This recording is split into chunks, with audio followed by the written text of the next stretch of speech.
everyone, it's Cassie and welcome back to my channel. So today's video is super exciting because it is going to be my reading vlog for the Thrillathon. If you don't know what Thrillathon is, it is a readathon going on from October 9th to October 16th, hosted by a bunch of amazing people. I'm super excited to be participating in this readathon. So quickly, let's go over all the prompts in my TBR for the week. The prompts are: read a scary book, read a mystery, read a paranormal, read a book you've been putting off, make a hot drink, read a slasher, read a thriller, read a book that's out of your comfort zone. My TBR. First, we're starting off with In My Dreams I Hold a Knife by Ashley Winstead. I'm super excited about this one. It's like a short mystery, thriller, psychological thriller type of book. So I'm putting this for the prompt, read a mystery and read a thriller. 10 years after graduation, Jessica Miller has been invited back to her university for a reunion, and she is obsessed with dazzling everyone with her beauty and success. This time when they see her, it has to be perfect because she is perfect. Not the girl she was when she left campus back when Heather Shelby's murder fractured everything, including the tight bond linking the 6 friends she'd been closest to since freshman year. But there's more at stake than the delicious envy of her peers. Not everyone is ready to move on. Not everyone can let Heather's murder go unsolved. In fact, someone has orchestrated the whole weekend to trap the real killer. As the weekend unfolds and they get closer to the truth, the group finds there was more than murder hidden among them on campus. So like dark academia. Then the next book I'm going to be reading in the readathon is Ninth House by Leigh Bardugo. I've been waiting to read this until October, and I thought this readathon would be the perfect time to get me to read it because it would push me to read it. Not fast, but like fast. Like not put it off as much as I think I would, just because I'm intimidated by it. So this is going to work for possibly read a scary book. We're going to say it's working for that. And then we're also going to use this for read a paranormal because that's what Goodreads said it has that element to it. And read a book you've been putting off, and read a book that's out of your comfort zone. Because if you don't know, I don't really read fantasy because it scares me. But I really want to read this one because it'll be an easier way for me to get into fantasy, because I do want to get into fantasy. It's just scary. But since this is like not super fantasy driven to my understanding, I don't know, because it's also mystery, so it has something that I'm really used to and I really enjoy mixed with something I'm scared about. Hopefully it'll get me to read it. I feel like most people know what this is about, but Galaxy Alex Stern is the most unlikely member of Yale's freshman class. Raised in the Los Angeles hinterlands by a hippie mom, Alex dropped out of school early into a world of shady drug dealers, boyfriends, dead-end jobs, and much worse. In fact, by age 20, she is the sole survivor of a horrific, unsolved multiple homicide. Some might say she's thrown her life away, but at her hospital bedside, Alex is offered a second chance to attend one of the world's most prestigious universities on a full ride. What's the catch, and why her? Still searching for answers, Alex arrives in New Haven, tasked by her mysterious benefactors with monitoring the activities of Yale's secret societies. Their 8 windowless tombs are the well-known haunts of the rich and powerful, from high-ranking politicos to Wall Street's biggest players. But their occult activities are more sinister and more extraordinary than any paranoid imagination might conceive.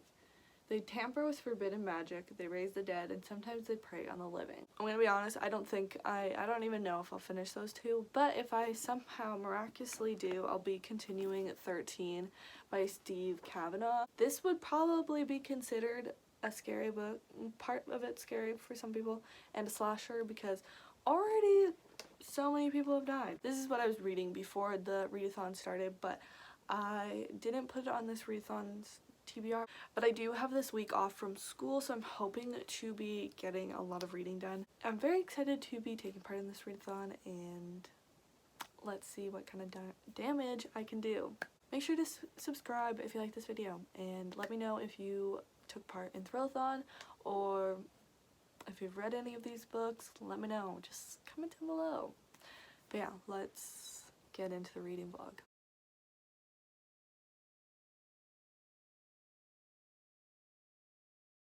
It's 10:30 and it's time to start In My Dreams I Hold a Knife, but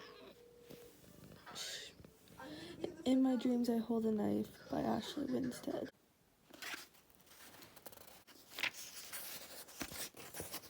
Alright, it is Saturday morning and sorry if you can hear my heat on, but last night I had to finish As Good as Dead by Holly Jackson because that was the book I was reading before Thrillathon started, so I had like 45 pages left, so I just finished that quickly. And I did that with the reading sprints I did last night. I had to finish this and I really enjoyed it. But I went to bed after I finished reading this because I was tired. I'm just picking this up now. I did a calculation.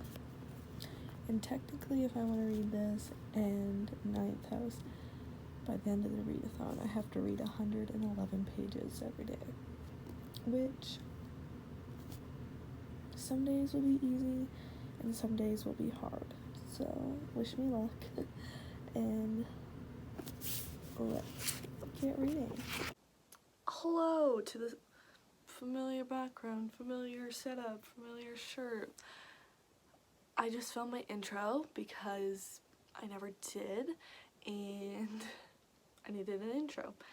So it is currently October 12th. So it's pretty much halfway through the readathon now, and have I made any progress? Not really. So it is Tuesday. This weekend was Thanksgiving in Canada, so I was spending time with my family, so I can't really be mad that I didn't get reading done. I'm not mad because, you know, that's most important, but now is the grind time because I have the rest of the week off. I do need to be doing a little bit of school, but well, not that much. And I'm obviously still reading this because I haven't really done much, but I'm on page 41 and I haven't been able to participate in any of the sprints because they've been pretty much only times that I'm with my family, but that's okay. We're turning that around. I joined the kickoff sprint. But yeah, I'm on page 40, but let me tell you my thoughts so far. I'm really enjoying it. It is a thriller where the plot is happening quite quick into the book. We don't have, like, it is still setting it up, but it's not. So we pick up with the main character, Jessica, where she's living her normal life. She lives in New York, I believe, and like literally a couple days before she goes to this event, and like I'm on page 40 and she's already at the college reunion, so that's what I mean, like we jump into the situation, into the setting pretty quick, which I really enjoy. And this book is only like just over 300 pages, so we don't need all that background boring stuff that I have been dealing with in books a lot lately that have made me not want to read them. I have been interested in reading this, but every time I have a chance, it's usually at night, and then I'm kind of scared too. If I'm being honest, I'm kind of scared too. So, I haven't been reading it. But it is 11 a.m.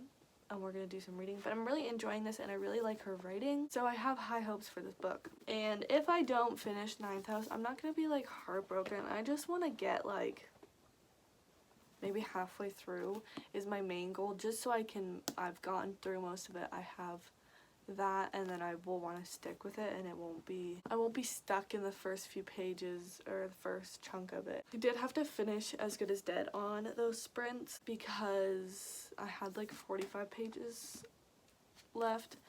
This reading vlog will come, I don't know if it'll come before this one or after because I still have to talk about my thoughts. I don't really fully know my thoughts yet. That's why I haven't filmed it. I also haven't had time, but like I don't know what I'm gonna say yet, so I need to think about that a bit more. We're gonna get to reading. There's a bunch of sprints that I can use to catch up on my reading. So that's what we're gonna do. I don't know if I'm gonna get to go for a walk, I'm gonna be honest. It snowed here this weekend. Tear. no thanks. So who knows? I don't know if I'm gonna be able to brave the cold. I got to page 100, so I thought I'll update you like every 100 pages or something happens. So literally just where I finished. Because this is like dual timelines, like now and back when they were in college, actually, it just got to the part where they find out that Heather is dead when they're in their senior year of college, which that's not a spoiler because it's in the synopsis, but that just happened. But like I was saying earlier, because of, I guess, the dual timelines and because of how fast we got to the college reunion, it doesn't feel slow and draggy that we just like got to the point where Heather was killed, because a lot has happened.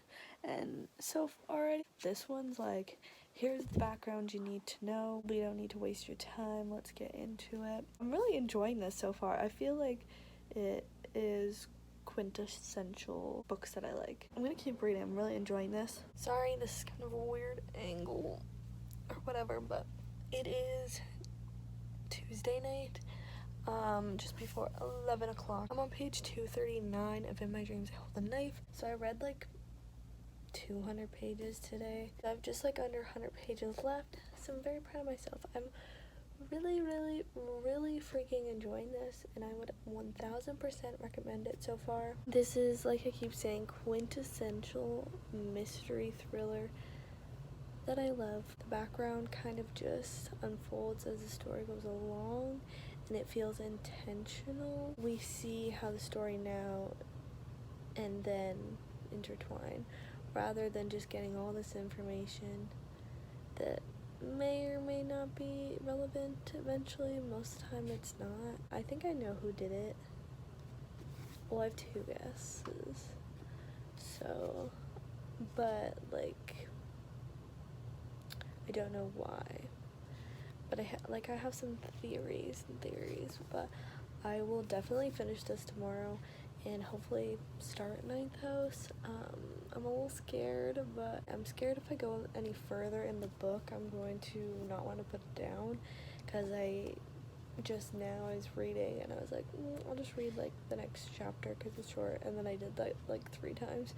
So I think I need to put it down, call it a night, finish it tomorrow, just so I'm not up super late reading this. Also, I don't know if there's gonna be any scary scene. Don't really want to read that before I go to bed, go to sleep, so we're just gonna call it quits for tonight. And the all-new sequel. I have been seeing this Hocus Pocus book go around, and I'm really excited for y'all. Keep tissues on deck, please. Thank you. I literally just finished this, and it was so freaking good. I loved it so much, and I'm gonna give it 5 stars. No doubt in my mind, 5 stars for sure. But I am currently doing sprints on Mel Reed's channel. It's in the middle of one, so I'm just gonna pick up 9th house, and then I'll talk to you about In My Dreams I Hold a Knife more in depth after, but I just want to get started on this during a sprint. I'm scared, I'm nervous, but I'm excited.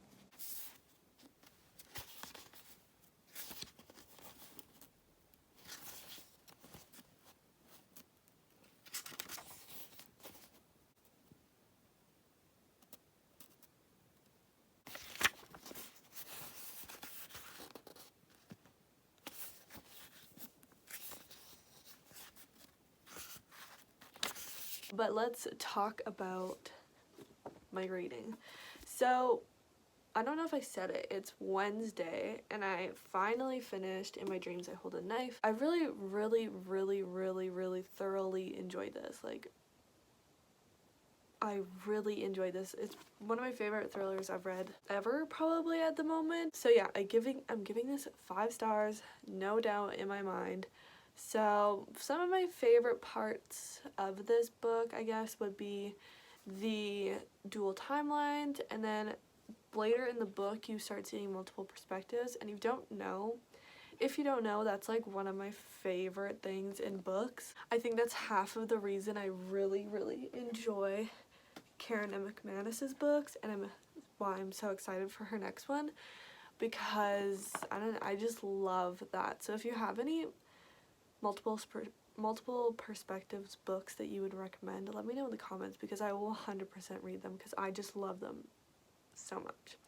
I just feel like it makes the books be like so much more well-rounded, and like, I don't know, especially with thrillers and stuff, because then you get to like understand the perspective of everyone involved. It makes the twist make more sense usually.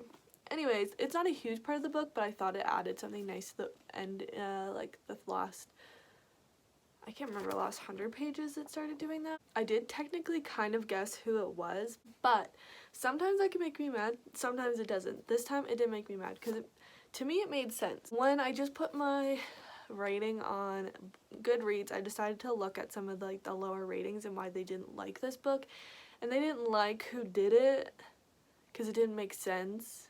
But to me it made sense, so I don't really know why it didn't make sense to them. I thought all the characters except for one were really well-rounded and really fleshed out, or whatever people say, because I thought they all were like, I knew each of them, like I understood each of them. Even though we were following one main character, I still knew the side characters really, really well. The only one I would say wasn't super explained was Jack. He isn't at the college reunion. That's, you find out very fast in the book, but he isn't there, so I understand why you don't really know him as well. This book does have a decent amount of like basic tropes for the characters, but it didn't bother me because it was characters you know, so you can understand and their motivations. Most of the characters in this book morally gray. They're pretty morally gray, and I like that. But it wasn't like they were awful people, so you couldn't feel bad for them. You know, like some of the morally gray characters in books, they're like so freaking bad that you're just like, I don't like you anymore. That it's like I can't even like root for you. But these ones, they just were going through their own issues and they were struggling, so they weren't awful human beings, so I could still root for them and I could still want them to do well. I'm sure there's a million other things that I could say about this, but sorry if you can hear my cat. But I can't think of them right now. Other than I would 1000% recommend, and I think you definitely need to pick it up. It's not a thriller mystery that takes forever to get into. This just gets right to it, like I mentioned earlier. And that was one of my favorite parts of it, was like that it went straight into it. The background unraveled as it needed to. We didn't need all this boring info at the beginning. There's a little bit of romance in this, in the perfect amount for. If it was much more than that, I would probably not like it in the thriller, but it was like a good amount of romance that it was understandable, and it was like motivation for certain actions throughout the books throughout the book and throughout college and throughout their adult life. It's only 332 pages, so that's like it was like the perfect length. I don't think they needed to take anything out. Like, it was all intentional of what the author said, and nothing was missing, nothing was like unsolved and didn't make sense by the end of the book. And I will definitely be interested in looking at what the author writes in the future. Now I am picking up, sorry, my cat is meowing. Now I am reading Ninth House by Leigh Bardugo, and I am so scared. Read 16 pages in that sprint. You know, it's a lot already. I'm not gonna lie, I'm not gonna pretend I'm not a little nervous about this, because I'm very nervous about this, because I have not read anything fantasy like in a very long time. I don't really fully remember the last time I did, and so I'm nervous, and I don't know if I'm gonna finish this by Saturday. I'm just gonna be honest, and that's okay, or by like Sunday morning. I think it's technically over. That's okay. Like I said, I would like to get halfway through this book, which would be 225 pages, which isn't that bad over the next 3.5 days. I don't think I'm going to be reading it very fast, just with the first 16 pages, I feel like I'm really needing to concentrate. And I don't know if it's just because I'm just not able to focus in this moment, or if it's just a book that I'm going to need to put more brain power into, because I'm used to very simple reads with thrillers and the stuff I have been reading, and even romances and stuff, so, and like contemporaries, so that's the only thing with this. Maybe it'll just get easier as it goes. I'm kind of contemplating reading this with the audiobook, but I listened to the sample of it on audio or on Audible, and I don't really know if I liked the voice. Yeah, so in my dreams I hold a knife, only fulfill 2 prompts, which are read a mystery and read a thriller, which are not even close to a bingo, so that's okay. I won't be reading very much tonight because Wednesdays are the night that my mom and I have a bunch of shows that we watch together, or when I'm at school I'm watching them at the same time she's watching them because they come out on Wednesdays. So I won't be reading very much tonight, but that's okay. I'm gonna go do the rest of the sprint on Mel's channel because I think this is the last one and there's 32 minutes left. I can do a little bit of reading during that. So yeah, I'm gonna go do that, and I'll talk to you when I have some more thoughts. I am on page 71. I'm enjoying it more as I go. It's definitely, I shouldn't have picked it for the readathon just because it's gonna be a take it slow type of book, which is fine. I just should have picked something else, but that's okay. Today I had to read 75 pages, tomorrow I have to read 75 pages, and Saturday I have to read 75 pages to get to my goal for the end of the readathon, which is get halfway through this book. So 225 pages because it's about 450 pages. So hopefully I do that. I stopped on 72 because it was a chapter. And the chapters are really long, and not super long, but we're only on chapter 5 and it's page 72. So longer than I personally like, but yeah, I'm enjoying it more. And as it's unraveling, I think it was just like the first like chapter and a bit was kind of confusing, not gonna lie, because we didn't really have much background. And so yeah, it's switching between different timelines. They're not like that far apart, but it's different timelines. So I assume that by a certain point in the book, they'll start matching up, or they'll catch up to each other or whatever. Hello friends, it has been a while. It is Tuesday the 19th. I haven't talked to you guys. I don't even know what the last day I talked to you was. It's been a few days since the readathon finished, and I have just not been reading.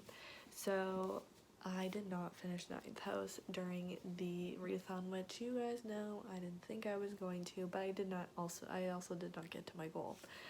My goal was 225 or something like that, and I got to page 118, and I'm pretty sure that's where I was like pretty much last time I talked to you. And I haven't read, I don't think I've read it all since Friday. Maybe like a couple pages on Saturday, I'm not sure. This is just gonna be a slow read for me. So I think I'm also gonna start picking up 13 again. Maybe I'll just go back and forth because I don't know how much I'm in the mood for Ninth House right now. I'm also just like not super in the reading mood. I am currently doing a vlog on my other channel, trying to get my life together and actually act on some of the goals that I have for my life. So I finished In My Dreams I Hold the Knife, and then did 118 pages of this in the readathon, which is like a good amount of reading in a week for me personally. I did think I was gonna read more just because I had the week off, but that week went by way too fast. Like, I literally did nothing, it felt like, so that sucked, but like it was still a good break. But I just needed to update you and close this vlog out. Hopefully it's a good enough vlog in itself. I'm gonna continue this in my regular monthly vlog, so if you want to see like my thoughts as I go on, definitely check that out when it comes out. I still have so many books to read this month, so I need to get on it, but we'll figure it out. I do also have a lot of school going on right now because it's midterm season and all that, so it's really fun times. If you participated in Thrillathon, let me know how you did down below. I'm really interested, and I hope it went amazing for you guys. I really enjoyed it in the sprints that I was able to join, so I really appreciate and thank all the lovely people that put this readathon on. It was lots of fun, and yeah, so if you like this video, make sure to subscribe and give it a big thumbs up. Both those would mean the absolute world to me. My Instagram, Twitter, Goodreads, and Amazon wishlist will be linked in the description box below if you're interested. Turn on post notifications so you never miss an upload from me, and I will see you in my next video. Bye!